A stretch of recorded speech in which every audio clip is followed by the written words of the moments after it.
Hey everybody, it's Bust with our Fates Voyage Onward preview of the Janna cards. And so, for my daily followers, this is the kind of thing that I was typically doing at the beginning of our Battles with Bust series. I would take a look at the variety cards or the new champion cards at the beginning of each of our typical Battles videos. I'm not going to do that anymore. I'm just going to start yanking these out and doing Battles with Bust and then alternating it with the previews as Riot has kind of gotten in tune with their release cadence and the way that these release schedules and previews should be happening going forward. And so I think that that's what we'll be doing. And so today we're going to be talking about Janna. And so to get you up to date with what's happening here before we talk about the specific cards, I think there's really two things that we're really going to want to think about in terms of Janna. Number one is the new keyword Updraft. And so you shuffle a card from your hand into your deck and reduce its cost by one. This is a real piece of the Janna kit that we're going to see over and over and over again. Her main theme and thing is Updraft, so she's going to be shuffling cards from your hand into your deck, redrawing a bunch of cards, and then ideally hitting some of those cards that have had their cost reduced. Now, the key word that we just said right there was ideally hitting those cards that have had their cost reduced. And this stuff just immediately reminds me of the Chimes theme and some of the issues that we ran into with Chimes, and that being Bard had to catch a nerf because if you hit a chime on your first turn of the game, it was pretty much lights out for a bunch of different decks. And so as this set progresses with the Fates Voyage Onward, we're going to see that a bunch of new chimes cards have been printed, and then this Updraft theme that ties a lot into the similar vein of chimes as to where we're shuffling cards into our deck to give them some kind of upgrade. And so why I specifically want to call this out so much is the RNG factor here is pretty huge. And so there is a very legitimate chance that you play some kind of Janna card, you updraft 3 cards into your deck, you draw 3 fresh ones, and then you just never see those cards you shuffled away ever again, or you see them 5 or 6 turns down the road from where the upgrade to that just doesn't really matter. And so I'm kind of curious to see how a lot of these things really sequence and how they play out and how it actually feels in terms of actual gameplay. And if we're just going to run into this space to where like Janna is just like the biggest high roll champion ever, right? And so if the idea with a lot of these cards you're going to see here in a moment is that if you've drawn 3 cards in a turn, they cost less mana. And so she's really trying to build up to these high powered turns to where, you know, you draw 3 cards, you get a bunch of stuff just on the board cheap. What would naturally cost you 10 or 11 mana, you might now be getting for 5 or 6, and then you just get to spew 5 and 6 off the core, 5 cards onto the board in a very big like Miracle Rogue style, as you may have heard from back in the Hearthstone days. And so I'm curious to see how it plays out. I'm sure that these cards are actually just going to land somewhere in the middle as to where it has a nice natural kind of flow to it. But that's my kind of immediate thought as I'm evaluating all of these things is like, this just reminds me of chimes, and chimes were just too ridiculous out the gates. And so I'm curious if that's how the feel for these is going to go. And so we'll circle back to Janna in just a moment. The variety cards are the ones that I want to touch on first, as they are the ones that were released the longest time ago. And up first we have Capsize. Ionia's spell recalls an enemy unit at slow speed to make the opponent's next unit cost 2 less mana the next time it's played. And so the thing that interests me with this is just kind of like the natural sequencing with a Capsize, right? The way that I can only see this ever being useful and decent is, say that we have 3 spell mana built up, it's turn 5, an opponent plays a 5-drop, nothing happens, we roll into turn 6. Now on turn 6 we Capsize our opponent's 5-drop. They can't play it because it's too expensive. Ideally, they can't play any of the other expensive cards in their hand if they're trying to play on curve. And now we have like an advantage of some sorts, right? That's the most insincere thing I've ever said in my life, right? We have an advantage, like ... Like, it's just not the case. This card's pure garbage. Like, I can see some kind of argument for Capsize in the sense that if the format is just like super curve heavy, to where everybody's trying to play a 4-drop and then a 5-drop and then a 6-drop when we're out here playing a real curve stone game of Runeterra, then I can see Capsize kind of fitting the bill as a big tempo play in that case. And I can also kind of interesting if you've updrafted it a few times. You get to recall your opponent's play and then still spend the maximum amount of mana that turn, right? So in our previous example, we have an opponent play a 5-drop. We roll into turn 6. Now on turn 6, we can bounce that unit without spending real mana, so we can get an actual 6-drop on the board. Maybe something's there, but at the end of the day, this card just strikes me as being pure garbage. Doing this at slow speed just sounds incredibly terrible, and I think that this is going to be arguably the worst card in the set. And so I think I've been proven wrong many times before. I don't think I'll be proven wrong with Capsize. This card just strikes me as pure garbage. Up next, we have the Gentleman's Duel. Gives a ally 2 health permanently, right? This isn't 2 health till the end of the round. It gives an ally 2 health permanently.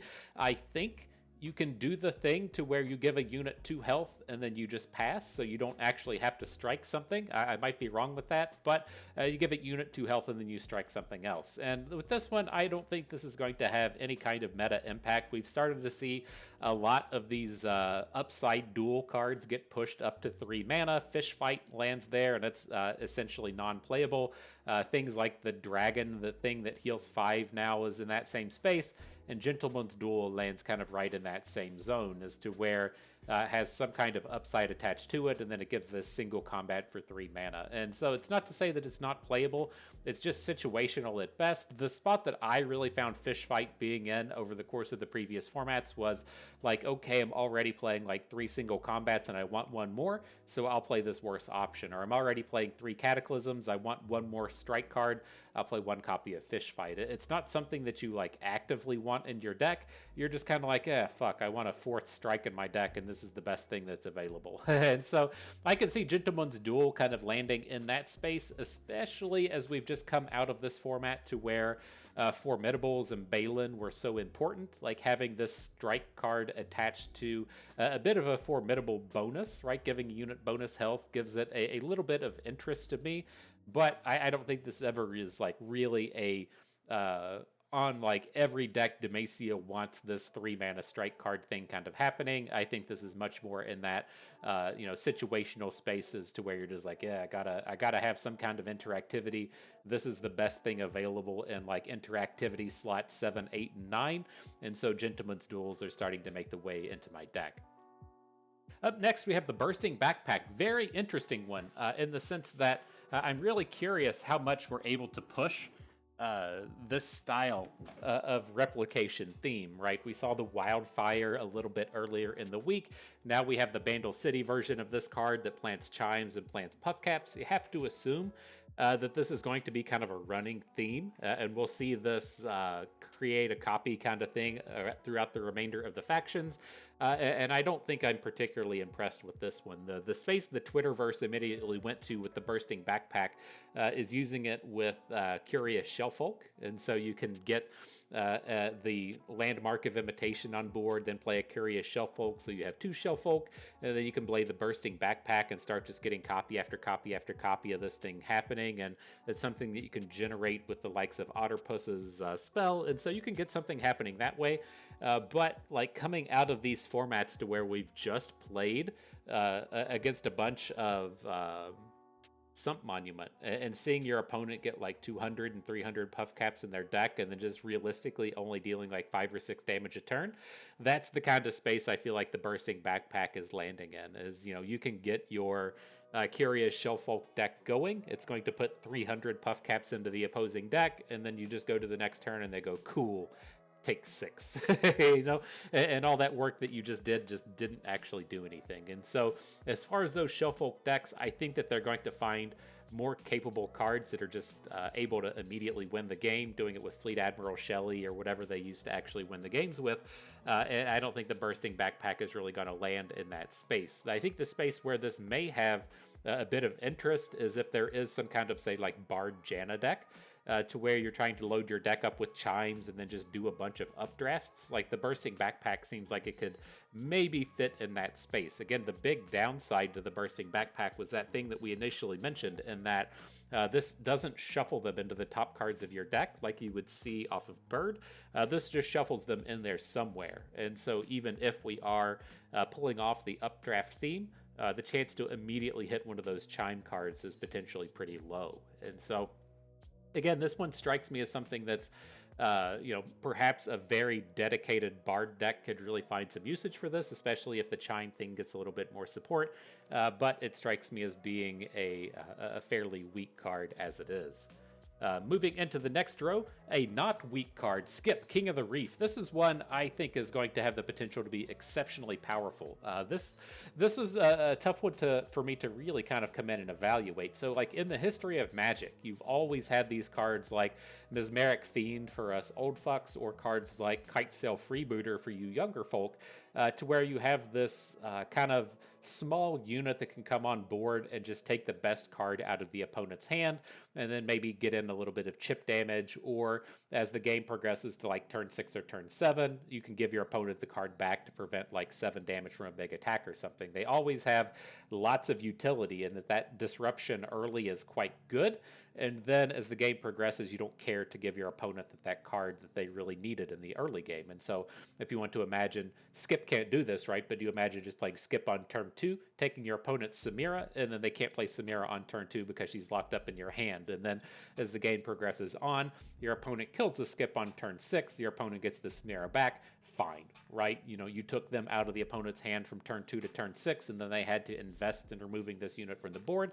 That's a pretty good deal. Now, the space to where this starts to be downside with Skip is the cards that you get to select are very limited, right? You only get to see 2 non-champion cards out of the opposing hand, which, the chances of you spiking something that you really want on the second turn of the game turn out to be much lower, in the sense that, if your opponent has 5 cards in their hand on turn 2, one of them's a champion, and then they have 4 cards left, and you get 2 of the random ones out of those 4, you're not necessarily getting that same amount of value as you would when you just get to see the entirety of their hand.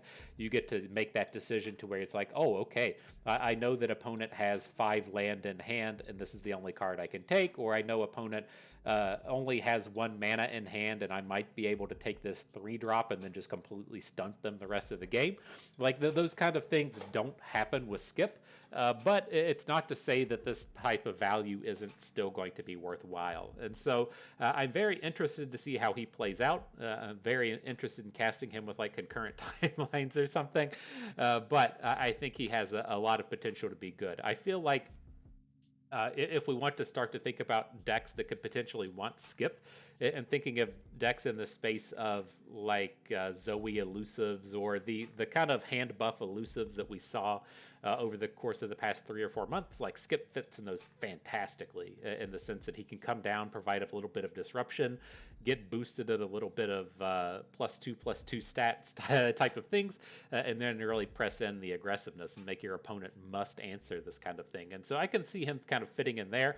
I think the comparisons to Kitesail Freebooter and Magic are a little bit off course, given that you don't get to pick from the entirety of the hand, but I think the disruption factor here is going to be fairly interesting and strong. Moving into the next piece, we have a couple of elites. Disciple of the Sun Disk, or Defenders of the Sun Disk, 2/2 for 2. Daybreak, you draw a different one. And this is a fairly powerful ability. Number one, it's kind of interesting seeing these elites shift over into Shurima. I'm curious to see what we can't brew with that, as I am a elites lover. But this card's quite powerful. The immediate comparison is going to be to Zenith Blade, right? Zenith Blade, the most similar thing in the sense that you could Zenith Blade into another one, and then combo those off with your Lee Sin.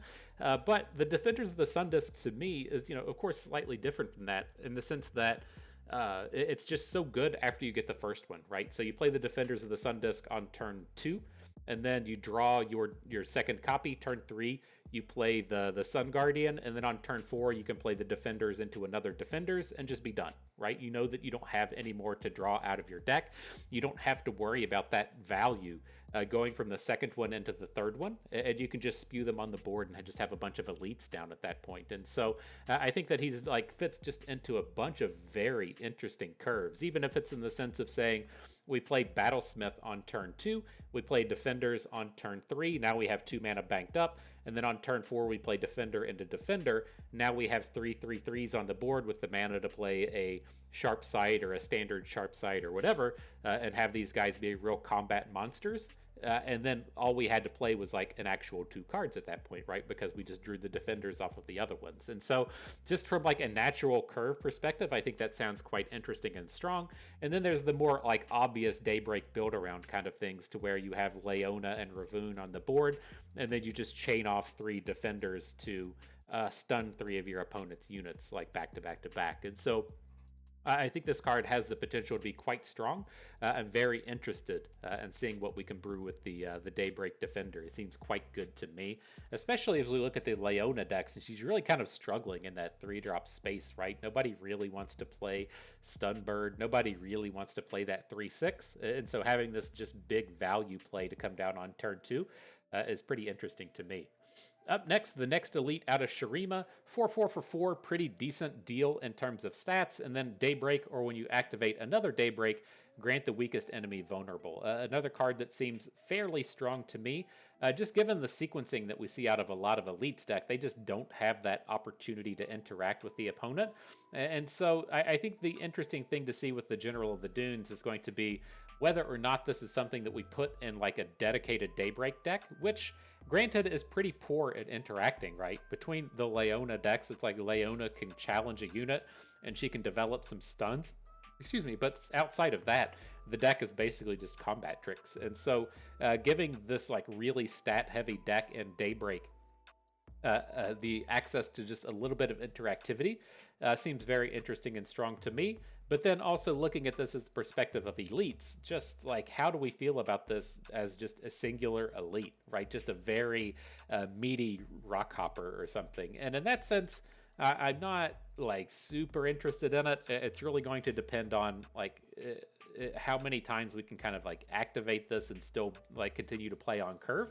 Because the way I immediately look at General of the Dunes is like, okay, we've played this unit on turn 4, we've delivered the vulnerable, sure, now it's turn 5, I want to play Garen. You know, it turns out Garen doesn't have Daybreak, so we don't get to use this ability anymore.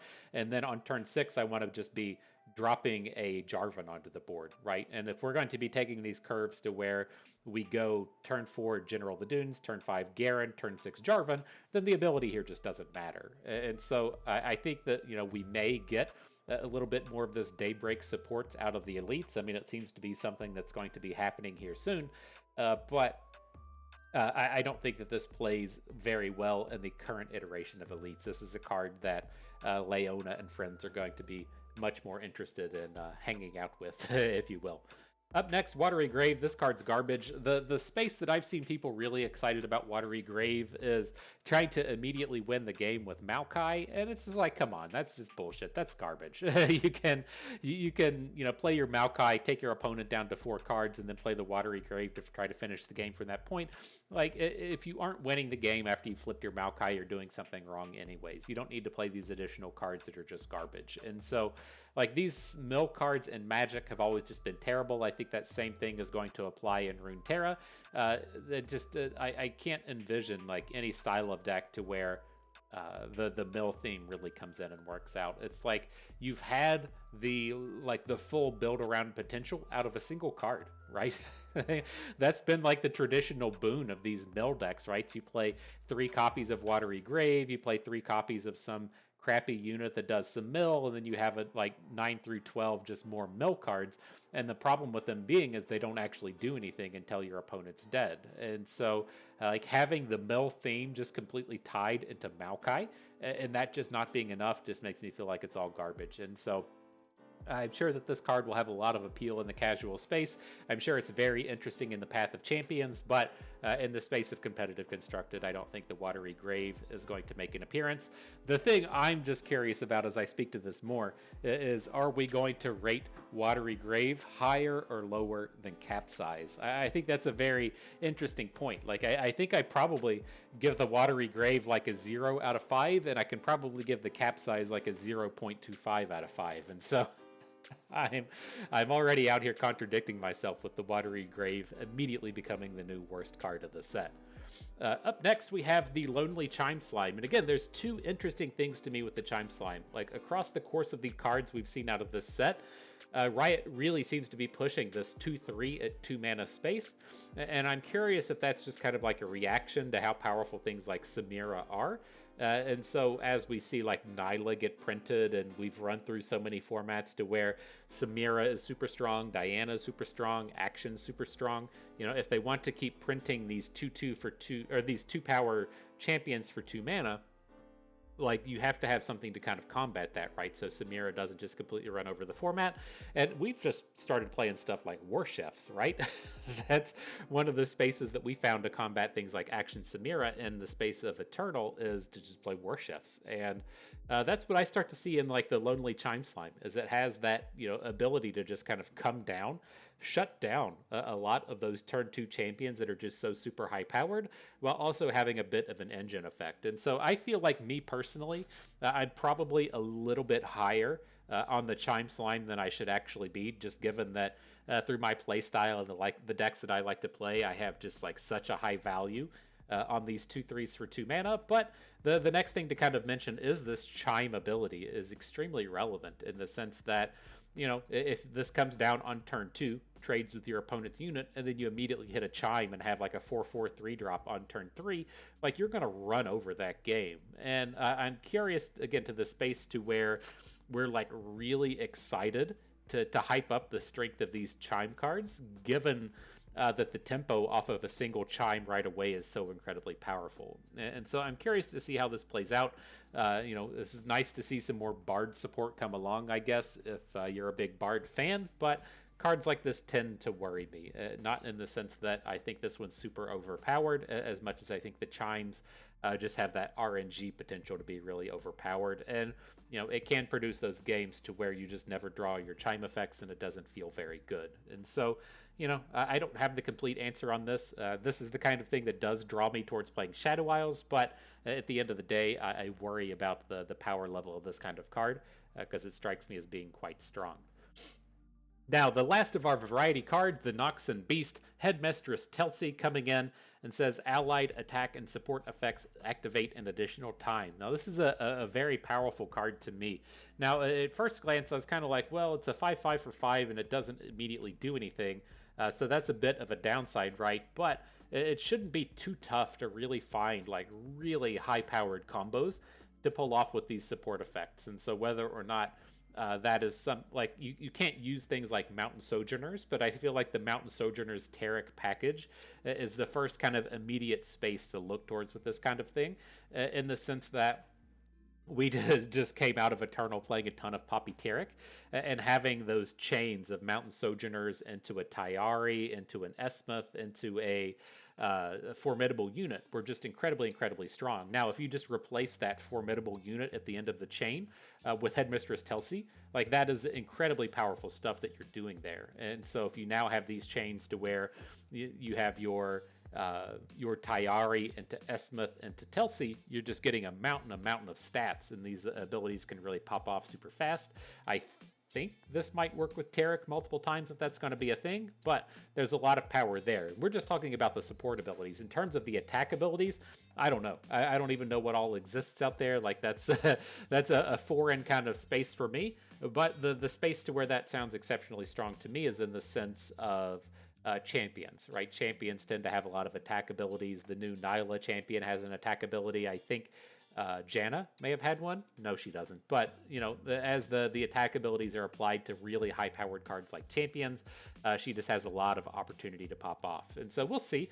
As like I think of the support cards that naturally live in Noxus, they're kind of bummers for Telsey, in the sense that things like the Legion 3/2 for 2 that gives quick attack doesn't really combo with her. Like, I feel like playing the Legion Marauder is a bit of a stretch, and so it's kind of a bummer to me that the support and attack cards like that, you know, feel kind of memey to me. They feel kind of mid to me, but I feel like there is some kind of like just Poppy Taric shell here that should be incredibly strong with Telsey, or just play Poppy, right? just getting 2 activations out of Poppy with Telsey on the board is a bit bonkers, and so that's something that I'm incredibly interested in checking out. Okay, so now we can cycle into the exciting part. We can wait until halfway through the video to start talking about the champion. You are welcome. And so Janna, very interesting champion to me. She has a lot of upside tied into her, a lot of updraft, if you will, LOL. And so, just from a stats perspective, 6 stats for 4 mana isn't a very good deal, but she does have 4 health, which means she survives pretty much everything that isn't like a Vengeance or a Crumble. Up next, she has the up on the play ability. She updrafts 2 to draw 2 at the next round start, so you get to start cycling through this updraft ability, reducing the cost of the cards in your deck, and then ideally activating some of these draw 3 cards in a turn type of cards that we're going to see here in just a bit. Tying into that draw 3 cards within the same turn kind of thing, she also has this ability to where at each round, the first 3 times you draw a card, you reduce its cost by 1. And so, the first thing that I always look at in terms of trying to evaluate new cards are, do they let us cheat, right? Do they let us break the rules of the game? Do they say draw a card? Do they say, make something cheaper? Do they say gain mana? And that's just like everything that Janna does, right? It's kind of obnoxious once you get into that sense that she doesn't necessarily give you card advantage, and that she's not drawing 3 cards after updrafting 2, but she does get that card draw thing happening, and then she also just starts cheating everything in terms of mana, especially in the sense that if you updraft something and then draw it the next turn with Janna, having that card cost 2 less is very, very cheap. And as we're going to see that her draw 2 at the next turn type of ability starts to activate the cheapness on some other cards, she's going to have this big mountain of cards that are just going to start coming down for free. And so the big kind of setup and play with Janna is that we're going to be coming into the next turn. She's going to have a big power spike on the following turn, to where you just get to play cards for like 5 and 6 mana cheaper. And so at the end of the day, like I'm ultimately worried about the strength of Janna in that sense, just on her level 1 ability here, given that, Updraft just shuffles directly into the deck. And so it's not like you're putting cards directly on top of your deck and then redrawing it the next turn. They're getting shuffled in. And so there's this very real chance with Janna to where we updraft, we draw 3 cards the next turn, we reduce the cost of those 3 cards, and then they're all just like misses, right? We draw like a 6-drop, a 7-drop, an 8-drop. We can't play any of them. We didn't hit anything with updraft. We can't really do anything in this next turn. Like that's a big like letdown of a moment. But there's also going to be these games to where we play Janna, we updraft 2, the next turn starts, we draw our 2 extra cards, we hit 2 of our updrafted things, and then we have an additional card that wants to see 3 cards drawn within the same turn. And now we're just like spewing off on turn 7 to where we play like 15 and 16 mana worth of cards on just this one singular turn. And those things are just going to be completely obnoxious. And so like it's tough to tell without actually like trying out these cycle themes and seeing the entirety of the cards in the set to determine how much these are going to kind of flow nicely. But this one just ultimately has me worried in that Bard sense, right? We keep chiming on this, if you will, LOL, throughout the course of the whole video, of going back to that initial Bard state to where, hitting Bard Chime on the first turn of the game and then playing like a 4-3 for 1 mana on the first turn was just pretty obnoxious, and those games just did not feel fun. And you run into very much of those same kind of ideas with Updraft and Janna, as to where you're shuffling cards into your deck. You may or may not draw what you need, and you can't really pick up anything in that sense. And so I concede that the powers here are quite strong. I don't know if the consistency is going to be there to make this a real kind of competitive powerhouse. And then the other kind of downside down that angle is if the power level is there, but the consistency is not. And so you're in this space to where the Janna deck is just so incredibly strong that you have to play it, but you're like just praying to RNGesus every game that you hit your cards in the right order so that your deck is really popping off. And so, I have a lot of faith in Riot. I'm sure that there's a nice middle ground between those extremes, but Janna has me immediately worried. The next kind of thing that is interesting to me with Janna is most of us aren't just like these super great players. We really kind of devise our game plan given the thought of what is currently in our hand. And so, you like look at your hand and you say, okay, I have a 1-drop, a 3-drop, a 4-drop, and a 2-cost spell. And so this is kind of easy. I play my 1 on turn 2. I bank that 2 mana. Then on turn 3, I play my 3-drop. And then I play my 4-drop. Those are like very straightforward things to have going on. And you can kind of get like thrown for a loop, right? And so you're like, okay, well, I've got my 1-drop, I've got my 2-cost spell on turn 2. Now on turn 3, I draw a different 3-drop, so I have to stop and make a decision with what I'm going to do. And like, that's very straightforward and common play. I'm sure the big brains out there are just like, oh, boss, that's not how it works. But for the most of us, that's the way this actually works. And so with the Updraft kind of theme, you really have to be doing a lot of like game planning in terms of what you're going to be trying to draw 2 and 3 turns down the road. And so it shouldn't just be as straightforward as like, okay, well, I'm playing Janna on turn 4. I can just cycle away the 7-drop because I can't play it for a long time. But this is going to throw like a lot of people for a loop, in the sense that like most visual aspect of what I can do is what is currently in my hand. And the Updraft theme kind of takes away a lot of that, especially as we're going to see some of these cards that have the text on them that are basically shuffle your whole hand into your deck and then draw a new hand next turn. Oh, got cats. Hang on. Oh, started clawing on the door to get out. Then she didn't want out. But I'm curious to see how the game flow in that sense works as well. As you know, we're kind of like trained, and that's just the kind of understandable way to play a game, right? You see, I look at my hand and say, this is the stuff I can do, right? And when that stuff that you can do is no longer there the next turn, things can be a little bit awkward and strange. And so I'm curious in that sense as well.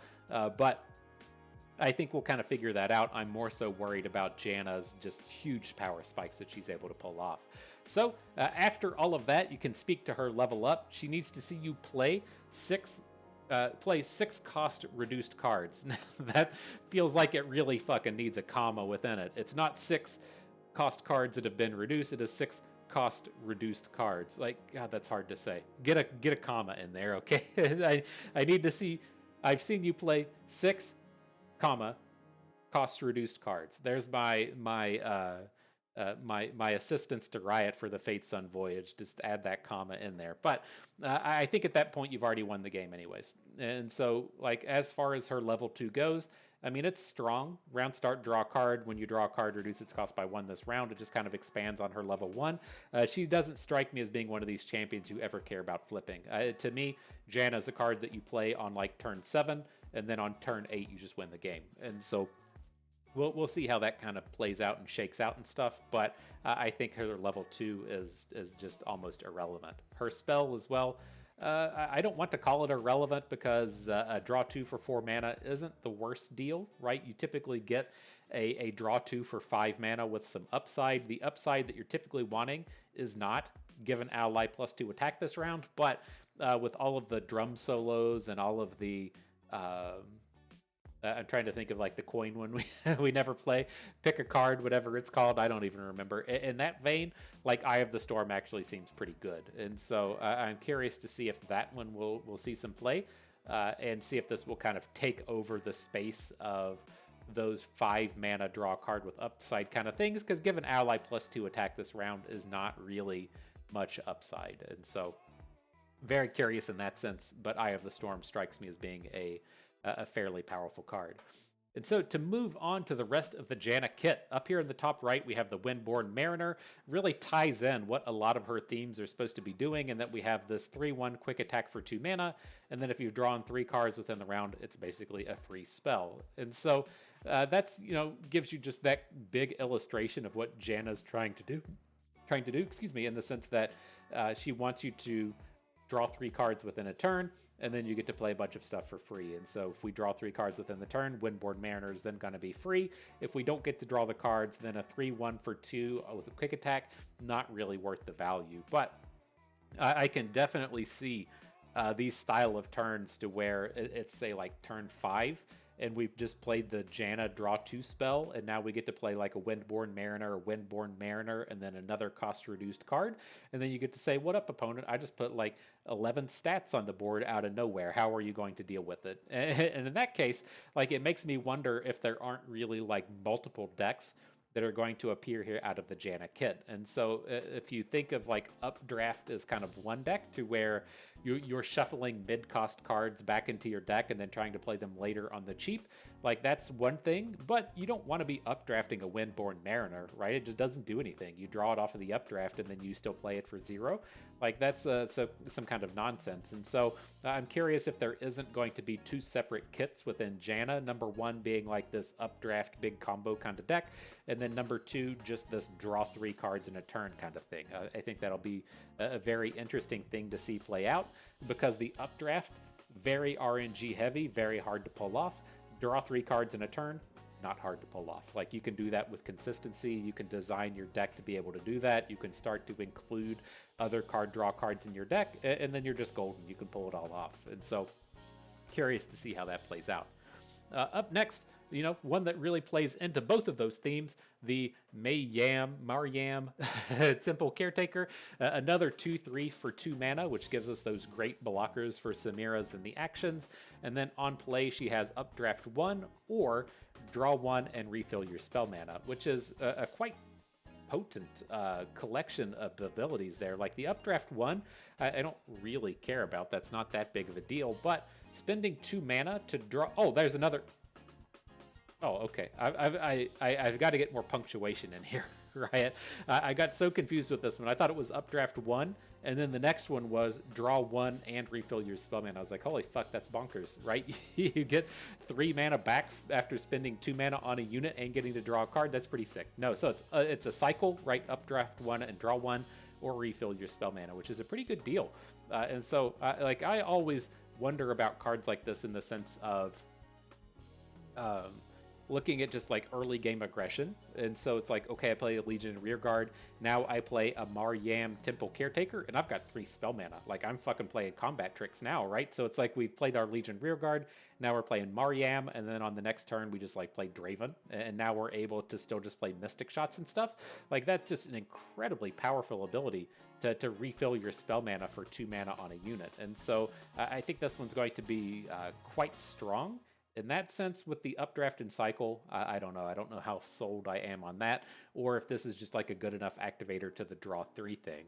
The next thing that's going to be really obnoxious with Maryam is we're going to go, okay, turn 1, a Bank of Mana. Turn 2, I'm going to play Concurrent Timelines. Turn 3, I'm going to play Maryam. Or you can even get the, it fits in the Concurrent Timelines theme. Like I'm a little bit worried about this one in the space of Eternal. As you don't need to be playing this with concurrent timelines and just getting all of that mana back. You say, oh, I saw you lost a little bit of tempo playing your concurrent timelines. Let me get you that right back. Like, that just sounds a little bit obnoxious. And so this one just strikes me as a very, very, very powerful card. I would not be surprised to see this be a mainstay of the constructed formats coming up. And I would also not be surprised to see this nerfed down to a 2/2 or even a 2/1. It's kind of wild seeing stuff like Conchologist hit the board and Reggie hit the board, and like we've really learned our lesson that these really high upside 2 mana units just need to be 2/1s, and now we're like, cool, 2/3. And so how this one made us the way through is a little bit crazy to me. Maybe just PNZ wasn't good enough. Maybe we're gonna release a new season of Arcane and we need more incentive to play Jinx. Like I don't know what the answer is, but this card just seems straight up bonkers to me. Moving on to the next one, the Sunken Temple, 5 mana landmark. At the round end, updraft your hand, round start, draw that many cards +1. This card's garbage. This is a 5 mana do nothing. You can't do that. You can't play a 5 mana do nothing to hopefully have something good turn up the next turn, and then maybe that's just drawing 1 card. Like there's just no way that this is going to be a constructed staple.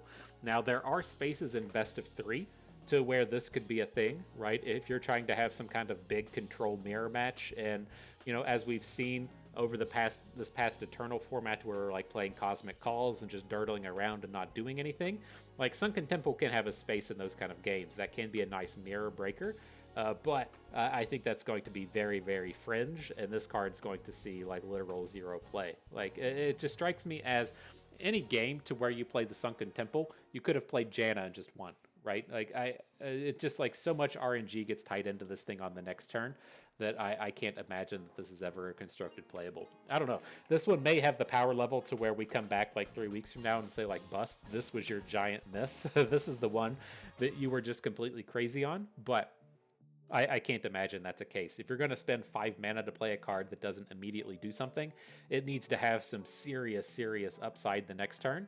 And drawing 1 extra card and maybe like getting 2 or 3 extra mana is not worth it for 5 mana at the end of the day.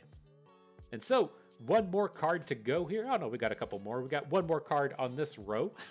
We have the Gale Song Flock.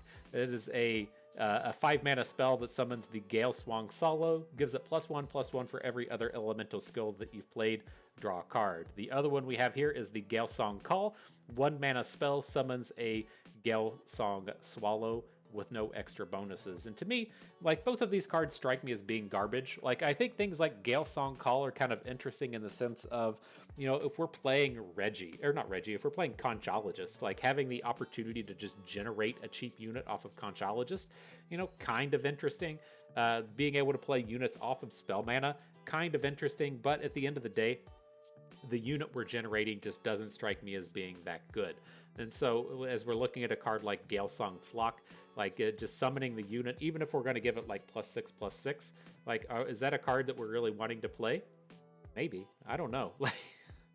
If I convinced myself that I would play like a 6/7 for 5 that draws a card but doesn't have Overwhelm, probably not. I don't think that card's very good. But I think the Gale Song Call does have a little bit of interest. The cheap one here, if we're looking to play like really aggressive decks like discard Jinx, to where on turn 1 we play a Forge Chief and attack, turn 2 we now get to play a 2-drop like Samira and play Gale Song Call, and then roll into turn 3 and start attacking again. Like, those turns have a lot of power tied into them, like in the sense that you could just spew your hand out super fast. If you banked up a spell mana, now you can spend that spell mana on the unit. You know, I guess getting a 2/1 for 1 mana isn't that bad of a deal, but most of the 2/1s for 1 mana we're playing have a lot of upside attached to them, right? And so we're playing Forge Chiefs, we're playing Legion Saboteurs that deal the damage, we're playing Precious Pets with the Fearsome. Like, all of these cards have upside attached to it.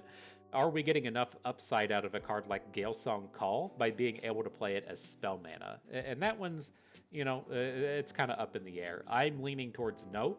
But, I mean, if we're going to be playing these decks that are really aggressive and they have Forge Chief in it and they have Mariam, Temple Caretaker out here refilling our spell mana, then maybe in those instances to where you're just getting spell mana back so free, playing a card like Gale Song Call lets you just flood the board so fast that it does have the bonuses there. And so I can kind of convince myself that Gale Song Call has a little bit of constructed viability.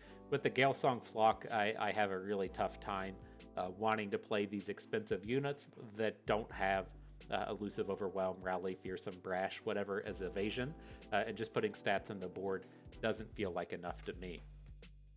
And so, back down to this last row. I thought we were done. We got another 25 minutes to go here. And so, let's make our way through the rest of the Janna support. And so, the Howling Gale, 3 mana slow spell, sounds terrible. Deal 2 to a unit, but increase my damage for 1 for each other card you've played this round up to 3 times. And so, I don't think we've really found the breakpoint and constructed right now to where we'll just play a purely damage-based spell at slow speed. And what the price point for that should be. Like, the closest comparison right now is something like Aftershock, which you're mainly playing Aftershock because it can blow up a landmark, right? There are some like fringe cases to where you're like, okay, well, this can kill an action through a heal spell or something, or through a combat trick, and it sounds a little bit more appealing. But the vast majority of the time, you're playing Aftershock for the flexibility, and then it can blow up a landmark. You can also look towards things like Riptide Sermon, which is just like dealing 3 damage to a unit, but also putting like a unit on the board. And so like I don't think the comparisons there are that great. And I start to think to myself, like, if like Crumble is like fringe playable, like Howling Gale is just worse than Crumble, right? I know you have to sacrifice a unit to Crumble and it can kind of fail, but Crumble kills anything, right? Crumble doesn't have any issues with what it's able to take down. And it sees fringe play. Like it's he's playing Thresh Nasus and that's it. Cards like Howling Gale to where it has a lot of potential to fail, right? If you're trying to take down your opponent's 3-3 with a Howling Gale, there's a good chance that fails if your opponent really wants that unit to survive. And so I'm not really sold on this. I initially saw this and thought it was Janna's spell, right? I thought Janna's flip spell was going to be Howling Gale. And I was like, oh, well, that's kind of tolerable, right? The spell itself is shitty, but if you're taking a champion and making their flip spell be a shitty removal spell, then that's kind of fine. Whatever. I'm excited to have my champion draw be much more useful than like parlay or whatever you get out of Gangplank, right? And so having it be in that space, it seems reasonable, but this strikes me as one that's just never going to see play. Like, why isn't it an AoE? Like, Janna is so surprising to me. Like, I don't know if Janna got reworked since I played League of Legends, in the sense that when I played League, Janna like threw the tornadoes at people. She did some kind of thing that enhanced a unit's weapon. Am I wrong in that? And then her ultimate was like the Typhoon, like disengage heal kind of thing. And it's like we're getting out here, and it doesn't seem like she does any of that stuff. I guess this is like a tornado throw, but it seems like the Janna kit is very odd to me. I don't know if she got reworked or what, but it seems very strange. Up next, we have the Divine Whirlwind. 5 mana spell. If you've drawn 3 cards this turn, it costs 2 less, and so you're ideally going to be playing it for 2 mana instead of 5. But much more importantly, it's coming in at fast speed, and then it deals 3 damage to a unit and 2 damage to the enemy nexus. Much more interesting to me, especially if we've just like seen how strong blowback is, right? Like blowback, it took it like a week for people to realize, holy shit, this thing is strong, right? Being able to deal 3 to a unit and 3 to the opposing face, like that's a pretty good deal that requires you to discard a bunch of cards, right? You try to get your upside out of the discards, but like that's a pretty steep cost. Now we're getting like a cheaper blowback that doesn't require you to draw anything or discard anything. That's kind of fucking nuts, right? And so like I'm in this space to where like how easily can we start to draw these cards? It's like, okay, I've got Jinx on board and she's flipped, and that's drawing 1 extra card. Now you're telling me I just need to find a way to draw 1 more card in the turn, and I get to Super Mega Death Rocket, and I get to Divine Whirlwind, and I get to attack with Jinx. And it's like that stuff just seems like it goes off the rails really, really quick. And so I think the Divine Whirlwind is going to be the real deal, especially as we find ways to fit this nonsense into aggro decks, right?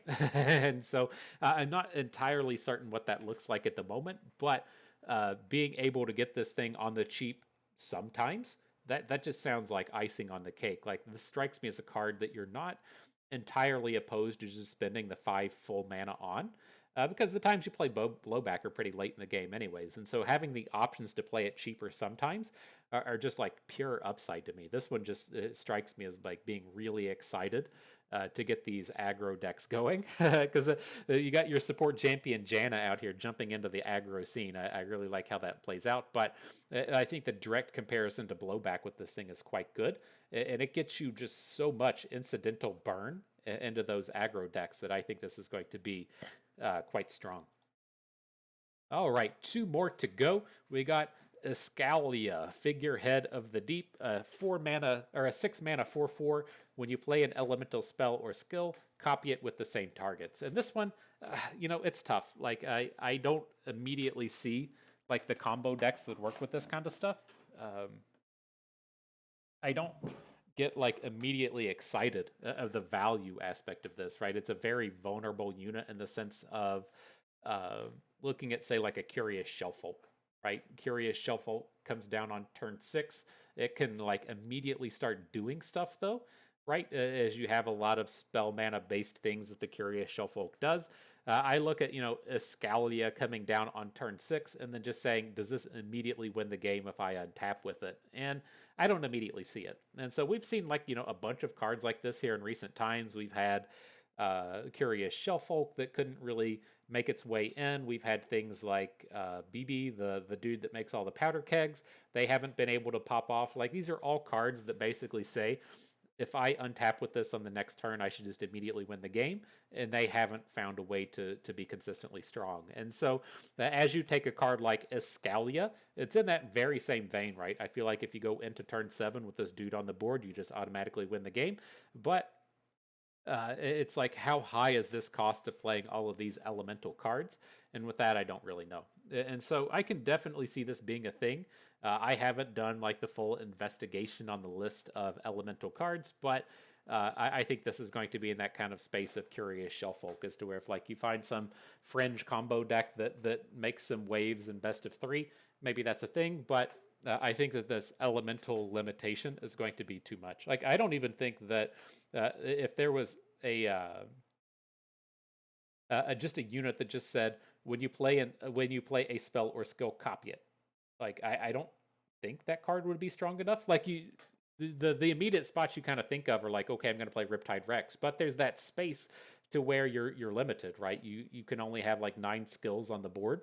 And so those just like big gigantic chains of things aren't able to pop off. Like, I can't immediately think of something. I'm sure there's something that makes this dude obnoxious, but it's not immediately coming to me. And I don't think these decks are going to be strong enough with that elemental limitation.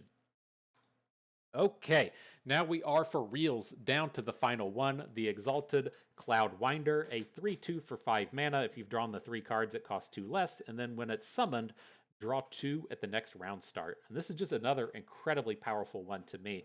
Like, we have to kind of see, how tough it is to draw these 3 cards within the turn. But I'm still just thinking in this kind of space of burn decks and cheap decks and aggro decks that we like to play in. And if you want to think of this as just being like a 6-drop, like, I get it. Like, I can read the card says it costs 5 and it does stuff that makes it cost 3. But if you want to think of this in terms of this being a 6-drop, like, this is not a card that you typically play until the 6th turn of the game, then it just strikes me as something incredibly strong. And so you have these turns to where, you play Jinx on turn 5, and then you roll into turn 6 and you drop this dude, and then your hand is very easy to empty because it was so cheap, and then you Death Rocket, and then you go into the next turn, you draw 2 cards from the Cloudwinder, you draw 1 card off of Jinx, so you've drawn like 4 and 5 cards off the turn, and you're like, cool, well, here's a blowback, and here's this a burn spell, and here's this Mystic Shot. Like, thanks for coming to the party today. Like, it just strikes me as, there's so many cards that I think we misevaluate in the sense of seeing a card that costs 2 mana and not realizing that it's like a 7-drop that you occasionally play for 2. And like, this being the kind of flip side, right? This is a very easy card to look at and say, okay, well, reading the first line of text on here, this should just be a 3-drop most of the time, right? And playing a 3-drop for a 3/2 quick attack for 3 that draws 2 cards is a very good deal. But what if that is like the fringe play? And what if the real play is this thing just coming down in the later game very, very cheap, setting up your kill for the next turn? And I think that once we start to think of it in that space, then it just looks even more powerful. And so I think this stuff looks really strong. Let's get our let's get our warning shots and stuff out here in our PNZ burn decks, and we'll just play every 0-cost burn spell and take our opponents down with the warning shot wildfire deck. Am I right? that's what we're gonna do with all of this extra card draw. And so, good stuff, hitting that hour mark. Lots of cards to talk about. We'll do this again here in a couple of days as the next variety cards and the last champion are out here to be released, and then I'll bring back the 5 decks to try in standard as we get the full view of the spoiler. And so, good stuff, good set of cards. I had fun with that. I hope you did too, because that is going to do it for us today. So I hope everyone enjoyed the video. Hope you maybe learned a thing or two along the way, and you had a good time watching. So this is Bust, and we thank you for being here.